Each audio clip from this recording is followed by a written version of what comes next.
Olá, amigo! Começa agora o Universo Espírita, Pensar e Viver com Liberdade. O nosso tema de hoje, Apartheid. O Apartheid, não é isso? É isso mesmo. Será que você que está nos vendo se interessa por esse assunto, Apartheid? Um tema muito interessante, não é, Jorge?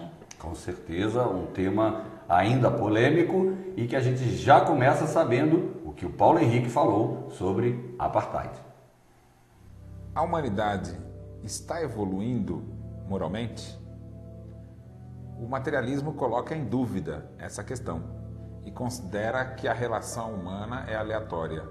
Os espíritos, porém, afirmam que, se observarmos a nossa sociedade, desde as primeiras civilizações, há realmente uma evolução moral. Podemos estudar a respeito disso utilizando o tema preconceito. Nas primeiras civilizações, nós vamos encontrar, por exemplo, na Índia, a divisão em castas. Uma parte da população seria excluída, porque seriam inferiores. Isso foi aceito por milhares de anos. No passado, tivemos também, num período já dominado pela proposta cristã, a dúvida se a alma haveria ou não nas mulheres. Parece um absurdo. Mais recentemente, depois até da Segunda Guerra Mundial, nós encontramos lá na África do Sul um regime racista, onde a conduta do Estado e dos cidadãos era pautada pela diferença entre os brancos e os negros. As fotos que encontramos daquela época, como por exemplo dos banheiros divididos, banheiros para brancos e banheiros para negros, podem chocar. Será que de lá para cá já diminuiu o preconceito? A luta contra essa diferença já acabou? Interessante, né?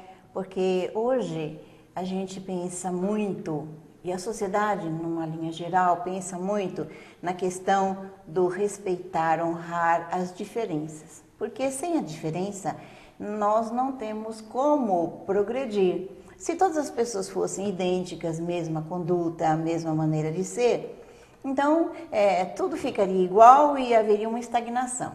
O Espiritismo, ele traz essa informação de uma maneira bastante importante, quando nos diz que todos começamos iguais, simples e ignorantes. Então, vamos dizer assim, zerados em tudo. Aí no processo evolutivo, nós vamos desenvolvendo aquilo que já somos no início, na criação, quer dizer, indivíduos, espíritos individualizados. Na medida em que eu vou desenvolvendo, então vão havendo as diferenças. Ah, mas então uns têm mais oportunidade que outros? Não, todos têm as mesmas oportunidades, ensina o Espiritismo. Entretanto, não na mesma época. Então pense bem, imagine que nós estamos começando aqui, nós três zerados, se fosse uma hipótese. Aí o Paulo está naquele lado da mesa e eu estou aqui e o Jorge está aqui. O Jorge está do meu lado, o Paulo na minha frente. A experiência que eu, um espírito no início de tudo, vou fazer é uma. E você é outra, porque você não tem ninguém aqui do teu lado, tem objetos e o Paulo está ali, percebe? Aí a gente muda de lugar. Quando eu chegar aqui, a experiência que eu vou fazer no seu lugar, no lugar que você está agora, é a minha segunda experiência, para dizer, né? No nosso exemplo. Então eu já tenho uma bagagem. Ao chegar aqui, é uma experiência diferente. E supondo que você viesse para cá, é a sua experiência segunda de estar nesse lugar. Ou seja, já houve diferença. A partir de então, o processo evolutivo vai determinar uma contínua diferença entre nós, os indivíduos. Podemos ter semelhanças e temos, às vezes de aparência, de maneira de pensar, de sentir, mas identidade nunca mais. Entretanto, a ideia de ser igual é uma das ideias que mais trouxe guerra, desarmonia e ausência de fraternidade entre as criaturas no nosso mundo. O tema de hoje nosso, o Apartheid, é interessante de trazer algumas informações, né? Ele começou, surpreendentemente, em 1948, que era o pós-guerra. Então, hoje, quando a gente... Na África do Sul. Isso. Que é um regime adotado na África do Sul. O que aconteceu é que era uma colônia. Ali é uma região, África do Sul, com grandes jazidas de diamante e de ouro. Então sempre ocorreu ali uma exploração, né, daquela região por holandeses e ingleses. Acabou se instituindo ali um grupo de pessoas que eram brancos. Obviamente ali, né, um continente, né, onde predomina os negros, né, e então isso foi uma invasão. Foi. Né, ocorreu essa invasão. Sim. Já havia uma população Sim. ali, então isso vem desde 1800. E no pós-guerra, o que ocorreu ali em 1948 foi a eleição, né, no partido. Olha que interessante, era um pastor quem estava liderando ali as incrível, eleições. né? E fazia parte da proposta dele de governo instituir legalmente a segregação racial. Então ele dizia assim, olha, aqui o que eles diziam raças aqui presentes, né? Hoje sabemos que nós todos constituímos uma espécie só, não existem raças, né? Mas naquela época imaginava-se ainda que houvesse raça, alguns achavam que existia. E ele dizia, aqui não é uma só nação, mas cada raça representa uma nação. O texto é surpreendente, mas o texto do Partido Nacional que se formou, o manifesto dele diz assim, a política da segregação racial se baseia nos princípios cristãos do que é justo e razoável. Seu objetivo é a manutenção e a proteção da população europeia do país como uma raça branca pura e a manutenção e a proteção dos grupos raciais indígenas como comunidades separadas em suas próprias áreas. Então, tecnicamente, ou seguimos o curso dessa igualdade, o que no final significará o suicídio da raça branca, ou tomamos o curso da segregação. Então, olha que é interessante. Já tínhamos ali o exemplo terrível do nazismo. Sim. O que a gente pode compreender a partir disso? É que hoje a gente lê a época do nazismo e considera a questão, né, da separação racial como sendo um absurdo. Sim. A ideia da eugenia também. Historicamente, o que nós temos que saber? Que antes do nazismo, durante e depois, isso estava presente em várias sociedades. Em várias sociedades. Então, o nazismo ele surgiu ali como sendo um absurdo por alguém querer dominar.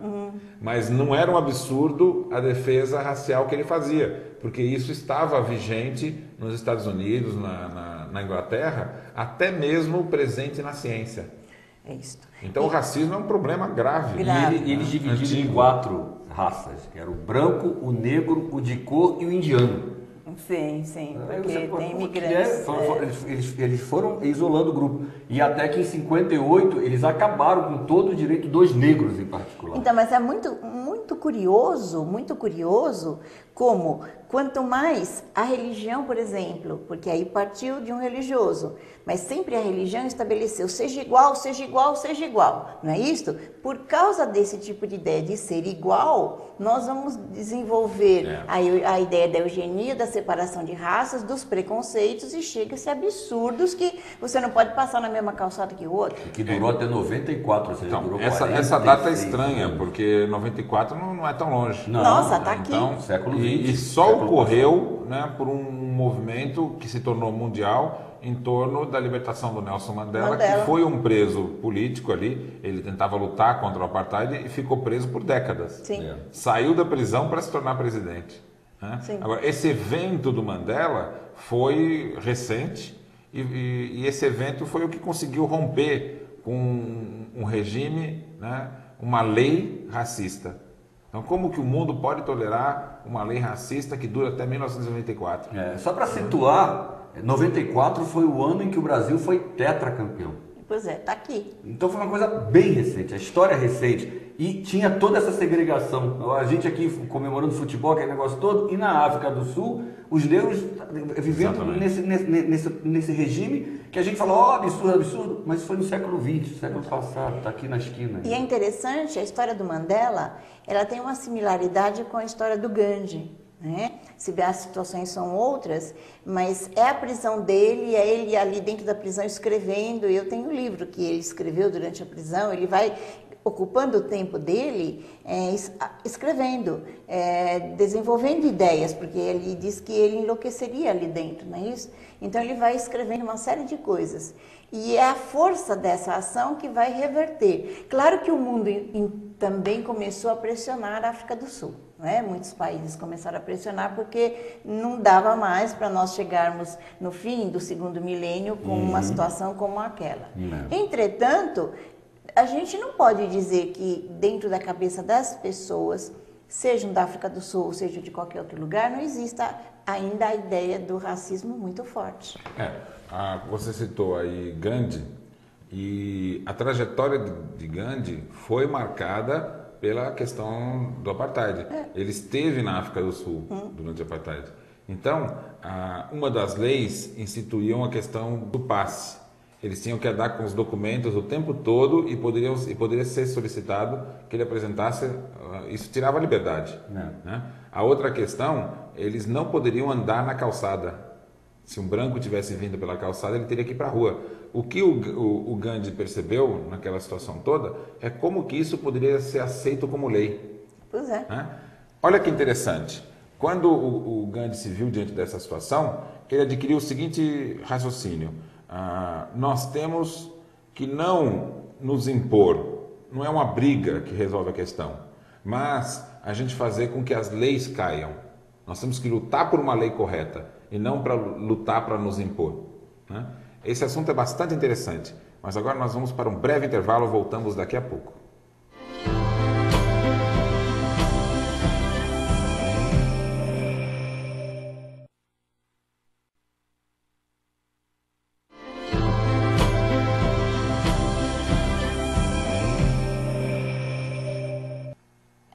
Estamos de volta com o programa Universo Espírita.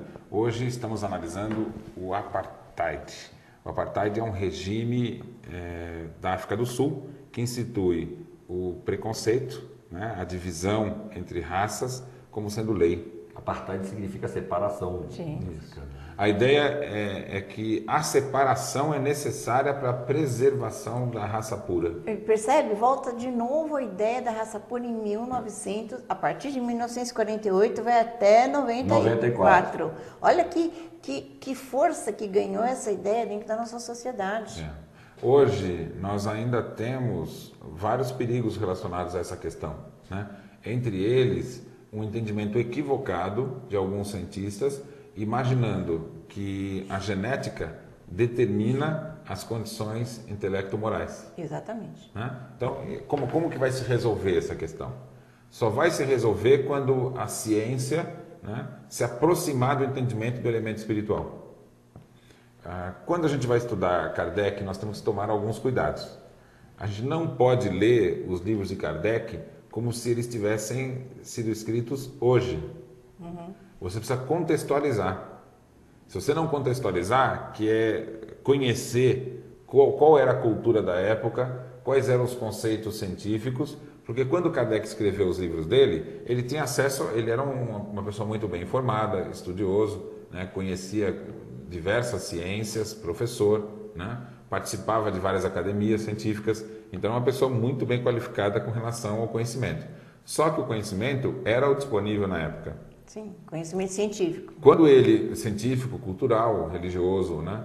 Então, quando ele vai escrever os seus livros, os seus textos, ele se fundamenta no que se conhecia na época e dialogava com os espíritos. E propunha ali as hipóteses da doutrina espírita que, em função disso, e ele mesmo já o reconhecia, ela era progressiva.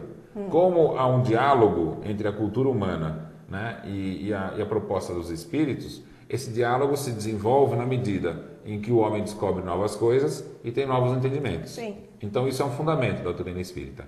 Com relação à questão das raças, 100% da ciência da época de Kardec imaginava que os brancos eram, os europeus, eram uma fase evolutiva com relação aos negros, aos chineses e assim por diante. Os amarelos ou então vermelhos. imaginava, quando surgiu a teoria da evolução das imaginava-se que entre os homens você tinha raças em estágios.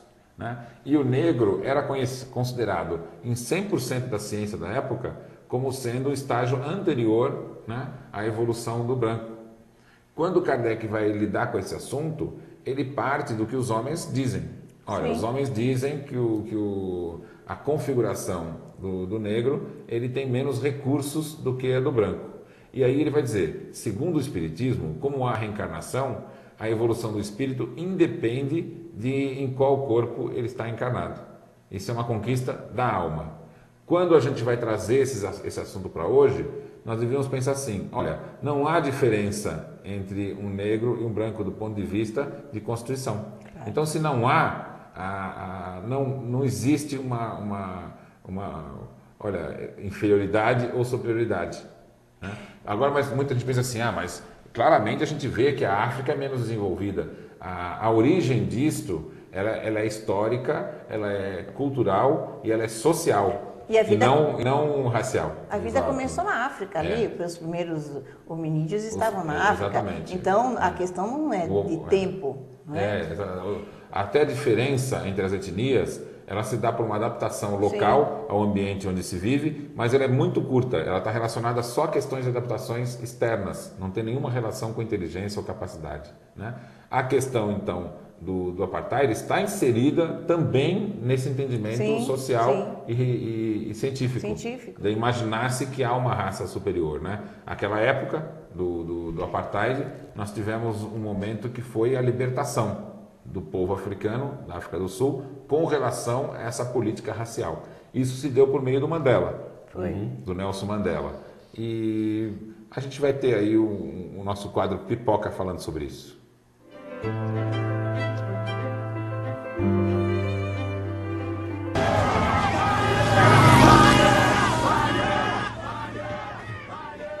I remember when I was invited to the 1992 Olympics in Barcelona. Esse é o filme Invictus, do At Clint the time, Eastwood, the future. do ano de 2009, que narra justamente o momento em que o Nelson Mandela, aí interpretado pelo Morgan Freeman, torna-se presidente e vira um ícone mundial. E na tentativa de diminuir a segregação racial na África do Sul, ele utiliza o rugby, que é um esporte muito apreciado no local, e conta com a ajuda do jogador François Pienaar, interpretado aí pelo Matt Damon, que aliás o Clint Eastwood e o Matt Damon já foram indicados aqui, estão quase virando parceiros nossos.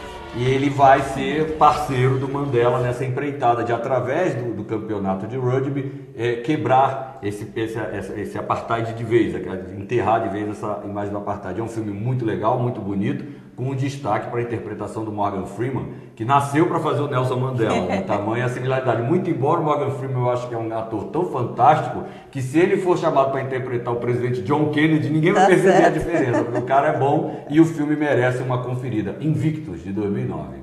Então, assista, né? Se você não assistiu ainda, é uma forma de mexer nesse assunto e às vezes resolver alguma questãozinha ainda meio preconceituosa que fica lá dentro da pessoa, porque como ficou tão entranhado na humanidade a ideia do segregacionismo, das raças e tudo mais, precisa a gente examinar se a gente ainda não tem isso dentro da gente, não é verdade? Já faz parte da sociedade humana a ideia do racismo desde as primeiras civilizações. Nós aí naquele texto inicial citamos a questão na Índia, né? Então, a Índia, já havia uma civilização na Índia, né, pré-histórica. Sim. E aquele grupo, ele desenvolveu diversos conhecimentos e técnicas. Entre elas, há uma hipótese, né, que tem se estudado de que a yoga seja desta época. Então, seriam os habitantes primitivos daquela região.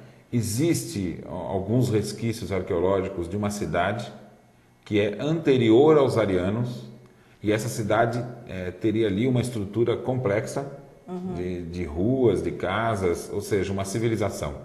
Quando você teve uma invasão da Índia pelos arianos, eles instituíram uma estrutura ali racial. Sim. E qualificando as elites ali, né, como sendo as pessoas que eram cidadãos, que eram importantes Quer dizer que naquela o sociedade. invasor se torna Isso. a elite. Exatamente. E os habitantes passam a ser classificados em algumas Eles seriam, características. infelizmente, eles eram considerados os párias. Inferior. Os párias, ou seja, os sem casta. Então as castas estruturavam a sociedade, né, na Índia, e os sem casta eram os párias que não participavam da sociedade. Então esse é um regime de segregação. E coincidentemente ela foi instituída por arianos. Então nós vamos ver que isso hoje, tudo isso que a gente viveu, o próprio apartheid e tal, é um reflexo desse orgulho inicial na formação do povo ariano e da sua relação com os habitantes do planeta Terra. Né? E mesmo a gente achando um escândalo as coisas que aconteceram na África do Sul, na Índia ainda é assim. Exato. O pária não pode ficar apesar de que no apartheid era uma questão de lei. Sim. Né? Hoje hoje é cultural. Né? Já é proibida a segregação na Índia, mas ainda culturalmente se mantém. Ainda falando a respeito disso, vamos ver o nosso quadro Recomenda.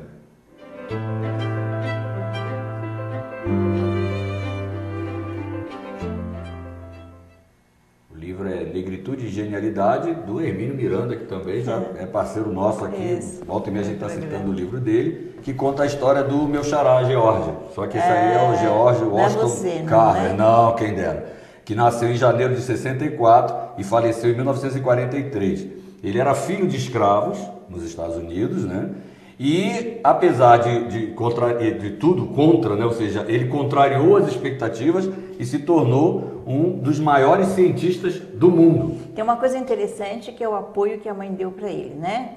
Que é uma coisa que ele vai reconhecer, que a mãe sempre disse para ele que ele era capaz, que ele poderia, que ele fosse para frente. Isso é interessante. Muitas vezes o destino de alguém está nas mãos das mães. Hoje esse livro, só até chamando a atenção, que hoje esse livro se chama O Pequeno Laboratório de Deus.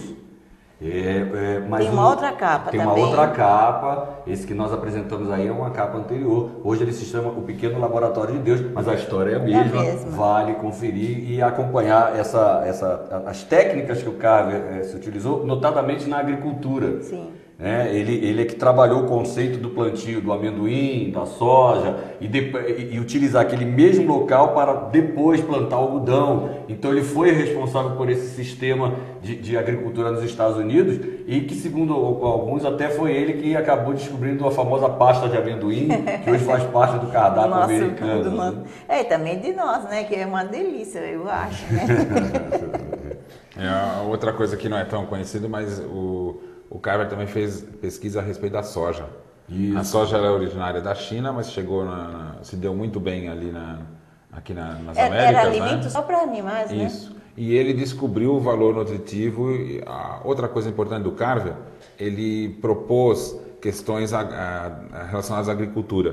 Por exemplo, o revezamento do plantio. Isso. Então ele propunha que você plantasse o amendoim, plantasse a batata doce e depois o algodão. Isso. O que isso acontece?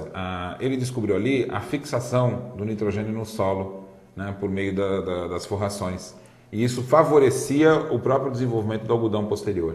Né? Então essas descobertas científicas foram feitas por alguém que era um ex-escravo, não tinha apego algum e acabou transformando a economia americana. Né? Esse assunto é bastante interessante, mas nós vamos para mais um rápido intervalo e voltamos em breve. Fique aí.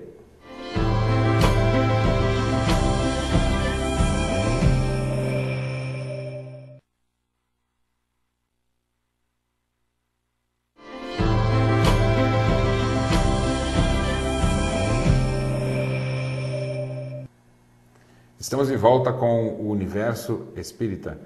Pensar e viver com liberdade. Hoje estamos conversando a respeito do apartheid, que é o regime de segregação, né, racial que se tornou lei na África do Sul. Vamos ao nosso quadro Imagem da Semana.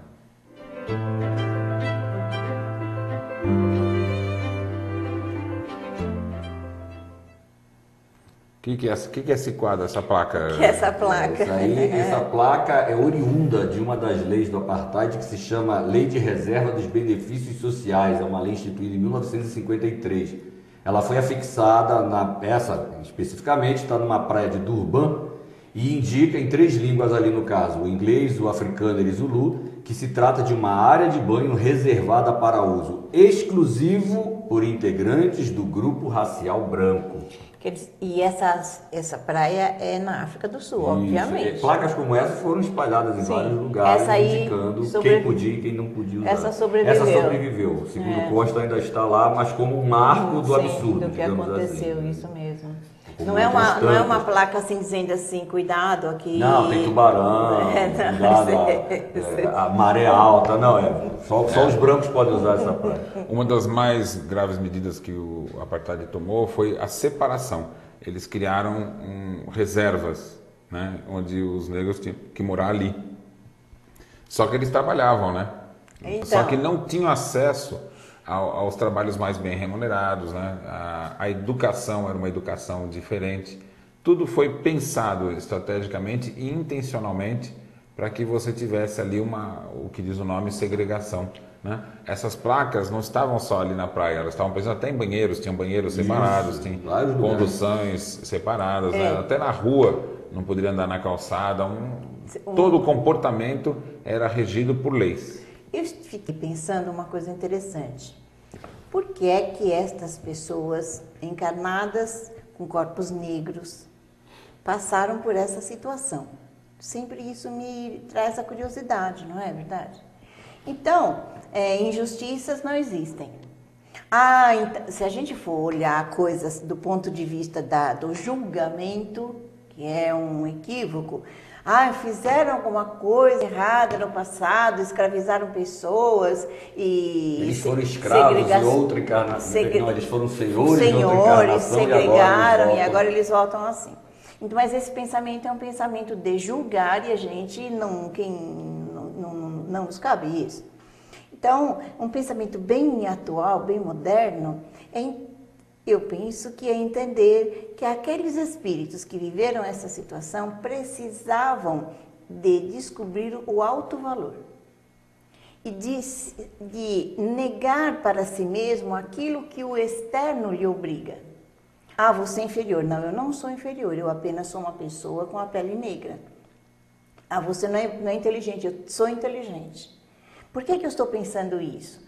O apartheid desapareceu, mas essa noção de que eu sou inferior porque a minha pele é negra, ou porque a minha pele é verde, ou amarela, ou qualquer cor, ou porque eu não tenho diploma, ou porque eu tenho tantos anos de idade, ou porque eu nasci não sei aonde, esta ideia da autodesvalorização, ela continua existindo na nossa sociedade. E ela não tem nada a ver com o espiritismo, que nos coloca como espíritos em processo evolutivo, passando por várias situações diferentes para aprendermos a crescer internamente, a nos fortalecermos. Então, se o externo, seja quem for esse externo, pessoas ou uma instituição política, me constrange, me obriga a eu me sentir inferior, eu preciso por dentro de mim reagir a isto. Não em lutas ou guerras, porque o Mandela, assim como o Gandhi, mostraram que este não é o caminho.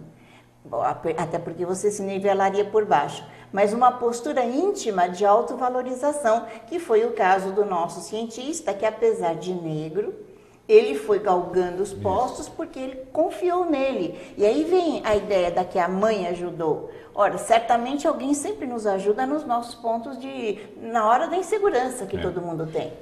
Existe um processo para causar essas mudanças, porque elas são de prazos mais longos. Você não consegue causar uma mudança dessa, que tem enraizamento cultural, de forma rápida. Claro. Né? E os instrumentos são quais? Como você falou, uma conscientização, né? A conscientização daquele que é o agressor e a conscientização até do próprio agredido para ele se valorizar. Né? A segunda questão é o debate, né? O assunto que não é conversado é um assunto que fica mal resolvido.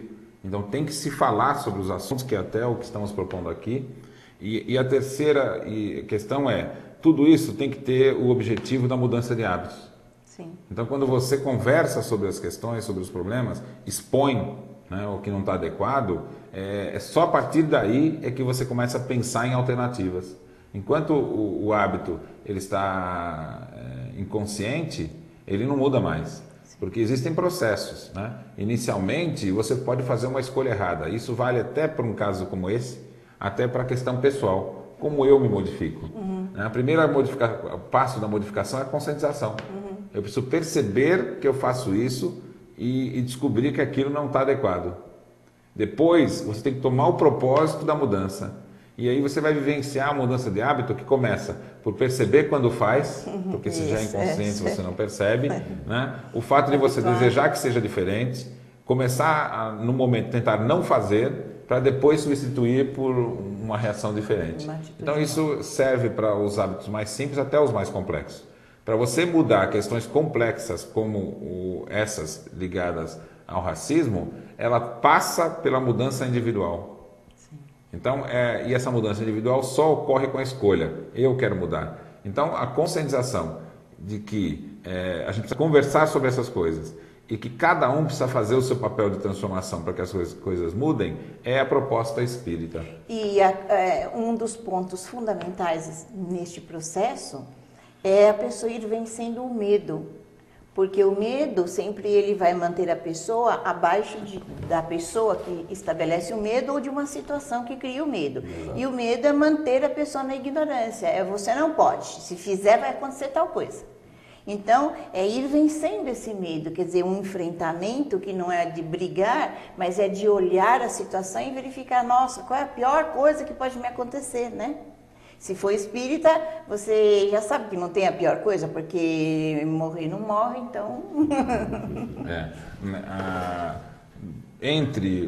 Dentro do nosso entendimento, então, se nós continuarmos imaginando que o desenvolvimento intelecto-moral ele vai se dar por uma evolução do cérebro, do corpo, não há solução para a questão. Porque aí você vai considerar que um indivíduo que é menos inteligente é porque ele tem um cérebro inferior. Então, e isso, infelizmente, é o entendimento, né, mais divulgado na mídia e na própria ciência. Então, uma conscientização do elemento espiritual de uma forma adequada, sem preconceitos, sem misticismo, né? Porque hoje o pensamento científico não aceita a imposição, o dogma e o misticismo, né? E a gente não deve aceitar também? Não, a proposta ela deve ser racional. Então, a conscientização de uma ideia racional que transmita um novo entendimento, onde o elemento espiritual é associado ao elemento material, é a solução para que, a partir daí, você consiga desenvolver entendimentos e propostas no âmbito da psicologia, da educação, que sejam transformadoras. Se você considerar que os valores estão no próprio indivíduo como alma, sim, e que isso pode ser agregado, desenvolvido, né, alimentado, você tem que ter uma política educacional diferente, onde você vai trabalhar a educação centrada no indivíduo e não nivelar todos pela competição. Kardec disse que nenhum espírito sabia tudo e nenhum deixava de trazer uma contribuição. Falava dos desencarnados, mas nós também somos espíritos. Quando numa escola você institui métodos de seleção e divide os indivíduos em algumas escolas até em salas diferentes, isso não tem outro nome senão segregação. Sim, vão dividir os mais inteligentes e os menos. Por que isso? Porque o objetivo hoje na escola está sendo a competição, né? A identificação e o desenvolvimento dos melhores para que você possa ter uma melhor qualificação daquele colégio na disputa para o acesso à universidade. Então, essa estrutura toda, ela tem uma origem, e a origem está na competição e na segregação. Então, qual seria um pensamento diferente? Primeiro, você tem que reestudar o entendimento para que você tenha a proposta da igualdade de condições para todos, né? A integração, a inclusão. Ou seja, todos os indivíduos são interessantes para a sociedade.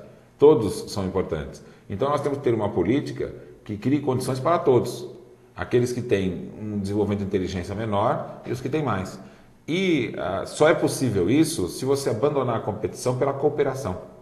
E uma cooperação que ela não é um movimento que vem de cima para baixo, mas ela esteja presente na interação dos indivíduos. Nasce lá dentro da pessoa. Inclusive a ideia da inteligência emocional já foi uma mudança, quer dizer, primeiro só se classificava a inteligência em termos de contas, matemática ou falar bem, né? Então, mas essa pessoa tem esse potencial, mas não tem o outro. E eu penso que você e todos nós temos que pensar isso. A sua grande qualidade eu não tenho, mas eu tenho a minha. E a minha ele não tem, mas ele tem a dele. Então, todos somos espíritos com valores e com pontos a serem desenvolvidos. A questão de um indivíduo ser mais inteligente, ou ter mais recursos, e o outro ter menos, essa é uma condição, não é uma deficiência. Sim, lógico. Então, se é uma condição, ela tem que ser respeitada, levada em conta.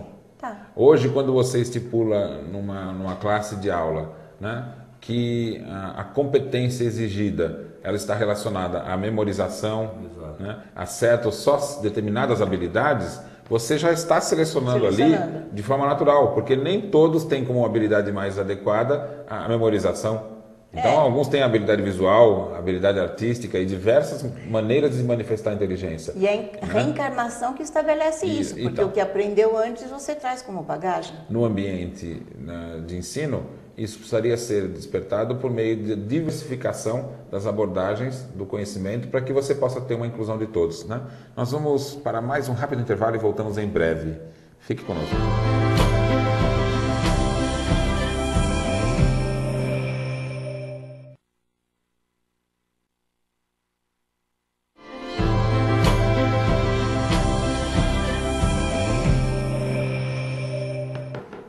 Estamos de volta com o Universo Espírita. Pensar e viver com liberdade. E hoje o nosso tema, Apartheid. O Apartheid é um regime de segregação racial instituída por lei na África do Sul. Mas já aqui discutimos que isso só foi possível por estar presente na humanidade esse sentimento de separação que nasce do orgulho, né? Olha, algumas pessoas são melhores e predestinadas frente a outras que são inferiores. E é tão forte isso que hoje na Índia as castas já não são mais lei, mas os párias continuam a se comportar daquela maneira. O pai, o filho, o neto, eles não passam na sombra daquele que seja o branco, o religioso, aquele que é o chefe político, coisas assim, quer dizer, está entranhado na criatura que ela é menos. Havia uma outra camada, vamos dizer assim, de preconceito, além dessa, né, da divisão de castas, que era da divisão entre homem e mulher, né? Considerando a mulher como sendo inferior. Que ele falou na abertura, né? Já houve até debate se a mulher tinha alma. Quer dizer, é uma coisa que já é histórica, já esse tipo de preconceito. Depois que eu desencarnar, eu vou contar. Já esse preconceito com a mulher não era já exclusividade dos indianos, né? Mas estava presente em várias outras culturas, né?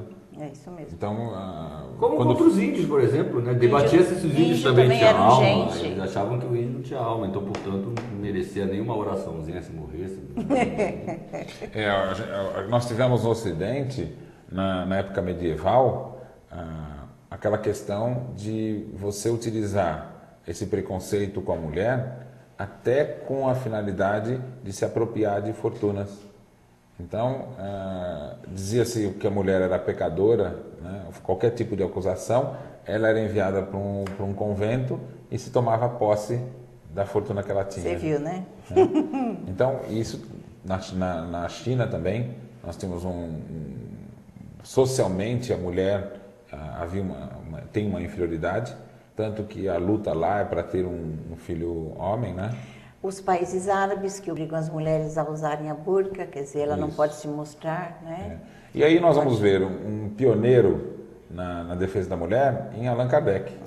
É interessante que quando Kardec escreveu as suas obras, ele desenvolveu alguns textos utilizando as ideias do espiritismo de que a alma ela não tem sexo, ou seja, né, a alma ela é um desenvolvimento do homem. O homem, enquanto encarnado, ele tem o seu aspecto espiritual e ele tem um aspecto material que o aproxima dos animais, que é o fato de estar usando um corpo físico.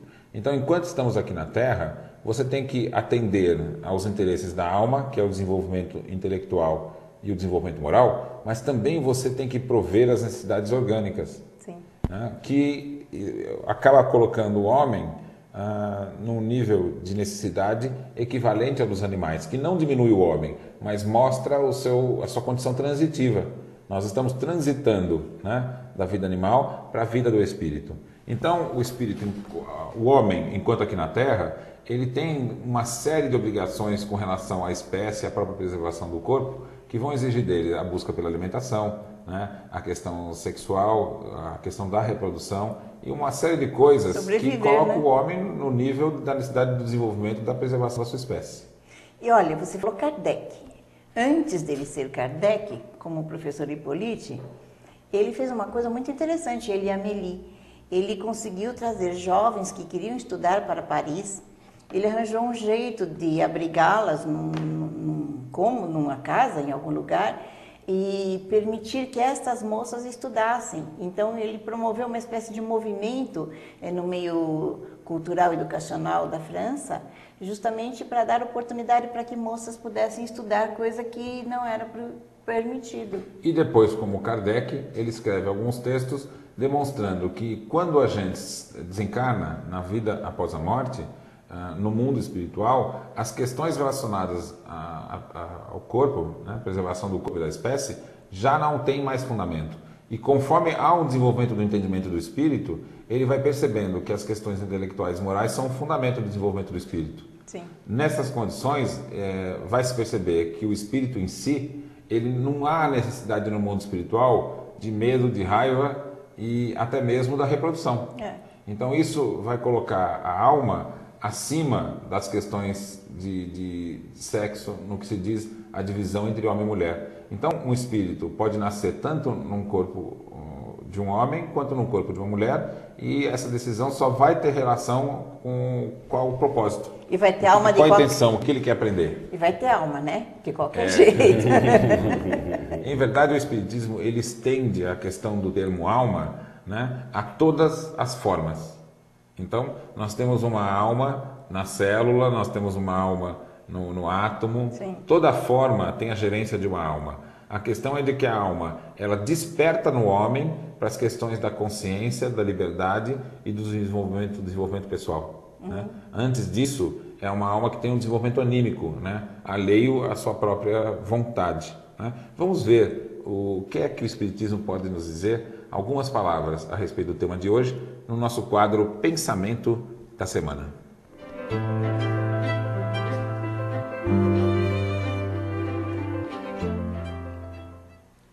O Espiritismo, restituindo ao espírito seu verdadeiro papel na criação, constatando a superioridade da inteligência sobre a matéria, apaga naturalmente todas as distinções estabelecidas entre os homens segundo as vantagens corpóreas e mundanas, sobre as quais o orgulho fundou castas e os estúpidos preconceitos de cor. O Espiritismo, alargando o círculo da família pela pluralidade das existências, estabelece entre os homens uma fraternidade mais racional do que aquela que não tem por base senão os frágeis laços da matéria, porque esses laços são perecíveis, ao passo que os do espírito são eternos. É um texto de Allan Kardec na Revista Espírita de 1861. Esse pensamento de Kardec é um pensamento que a gente pode qualificar como um pensamento moderno. Sim. Antecipação ao seu tempo. Depois a gente ter aqui desfilado os absurdos do século passado, né, a gente vê esse preconceito racial sendo aceito pela humanidade. Algumas outras coisas, que é a dominação da mídia, né, por interesses. Né? Agora a gente tem hoje, se você for prestar atenção na mídia, quais são os assuntos importantes? O que tem destaque? As questões da economia, né, a relembrança do 11 de setembro, que outros assuntos? Crise, enquanto que na Somália tem gente morrendo de fome. Nada está acontecendo de bom no mundo. Agora, só a África, como um continente, né, e uma parte da população importante, as notícias da África não são importantes para a mídia. Então, é como se você contar que você está tendo lá na África uma fome que está dizimando ali a população, é um problema mundial gravíssimo. Então, morreram milhares de pessoas no atentado há 10 anos e hoje é notícia esse absurdo. Né? Estão morrendo agora, né, centenas, milhares de pessoas na África, isso não é notícia. Não é notícia. Porque se isso virar notícia, ela vai exigir das pessoas uma mobilização, uma preocupação. Né? E me parece que ainda não estamos despertos o suficiente para considerar que a dificuldade de qualquer ser humano nesse planeta seja um problema de todos nós. Isso. Não é deles o problema. Não falar do assunto é um passo para que aquilo tudo permanecesse, não existisse e nada mudasse. E esse texto também, no blog anterior vocês falavam desse conceito de universalidade do espírito, da nossa vivência, e como ele usa o termo família, que na verdade somos todos, né, a humanidade, vai de encontro ao comportamento que a gente vê hoje entre os jovens, por exemplo, que agridem homossexuais porque são homossexuais, ou brigas entre skinheads, sabe? A sociedade tem essas castas, hoje com outros nomes, com outros adjetivos, mas que continuam com essa visão de que eu sou melhor do que você, eu sou mais inteligente, eu sou mais bonito, eu sou mais... Agora a moda é o bullying, né? Tem o bullying. E a mesma coisa, tudo é baseado no preconceito. Então, mas agora uma coisa que a gente tem que prestar atenção é que assim, o preconceito, não há como você combater o preconceito. Não. O que você tem que fazer é desenvolver uma nova ideia. Né? Esclarecer o sujeito. Olha, não há caminho para a conquista de uma fraternidade real por meio do materialismo. Não há caminho. Não funciona. E também não o único caminho é a superação do materialismo. Quem está nos ouvindo aí e imagina que a superação do materialismo é a vivência do dogma, é nisso que está o equívoco. Exatamente. Como se houvesse a única alternativa ao radicalismo do materialismo, seria o radicalismo, né, religioso, né, que a gente já vê aí o radicalismo na religião, que perigos que traz. Então, em verdade, não é substituir um radicalismo por outro, é substituir o radicalismo. Então, né? Qual que é o ponto de equilíbrio? O ponto de equilíbrio é considerarmos, né, seres espirituais e não corpos. Exatamente. Porque se você considerar corpos, infelizmente, a conclusão é da prevalência do que é melhor, do mais forte. Então, isso deveria ser a lei. O conceito do que é melhor também foi instituído pela sociedade, não significa que seja. Então, quando você vê um indivíduo disputando, querendo passar por cima dos outros, tudo, e considera isso equivocado ou errado, se você considerar o materialismo como sendo um fundamento, e a nossa ciência diz isso, a mídia, as escolas dizem isso para os jovens, né? Sim. Olha, o materialismo é a ciência. Se o materialismo é a ciência, então a disputa é pelo melhor mesmo. E a gente não poderia reclamar da falta de moral na sociedade. Se a gente quer instituição de moral na sociedade, a gente tem que saber que o materialismo não é um conhecimento que funda a moral. Para você fundar a moral, você tem que ter o espiritualismo. E o espiritualismo, para ser fundado, ele tem que ser racional, tem que atender à razão. Essa é a mensagem de Allan Kardec. Então, sem o respeito à diferença, não há fraternidade.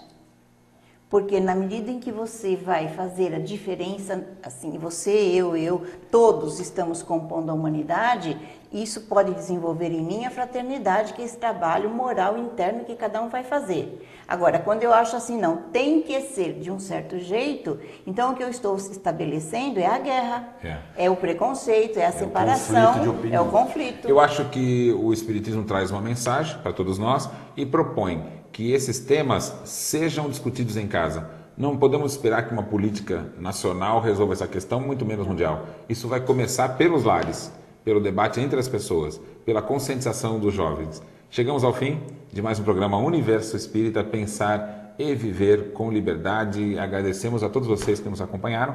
Escreva para a gente, ofereça para a gente temas, ideias, críticas, opiniões. universoespírita@redemundomaior.com.br. Nos vemos semana que vem. Até lá!